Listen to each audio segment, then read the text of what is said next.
ஏய் கேள்டி, அப்பா நம்ம ஒரு பப்பி வாங்கலாமா? ஒன்றை மேய்க்கிறதே கஷ்டம், இல்லை நாய்க்குட்டி வேற. சீப்பா. இல்லை டாடி, இப்போ பப்பி வாங்கினா அது நமக்கும் நல்லா எங்கேஜாக இருக்கும். ஏய் நீ படிக்காம இங்கே என்ன பண்ணிட்டு இருக்க? போய் படா படா. ஆஃப் பண்ணிட்டாரா. Uncle actually dogs are very loving creatures. டேய் நீல வீட்டுக்கே போக மாட்டியாடா? இதுக்கு தான் அந்த வீட்டுக்கே நான் வரதில்ல. சி கொஞ்சம் கூட மரியாதை கிடையாது. சொல்லிட்டு அது வீட்டுக்கு போறேன்னா பாரு. அங்கிள் சொல்லுங்க. சர்ப்ரைஸ். என்னது இது?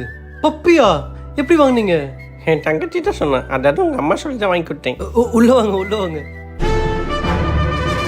நான் இவ்வளோ சொல்லி நீ உங்களுக்கு இது வாங்கி கொடுத்துருக்கேன்ல. பசங்க ஆசைப்பட்டாங்க. ஆனா அந்த வீட்டில் இது இருக்கும் போது என் கண்ணில் பற்றக்கூடாது, என் பக்கத்துல வந்துடக்கூடாது. அதை மீறி வந்தான் உனக்கு அடி விழுகும்.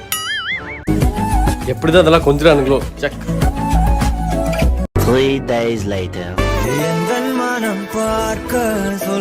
ஆட பச்சவந்தி அங்கிள், அந்த பேச்சு பேசிட்டு கட்டி பிடிச்சா படுத்திருக்கீங்க. பார்த்து தூக்கத்துல சிப்ளிங் கடிச்சிட போகுது.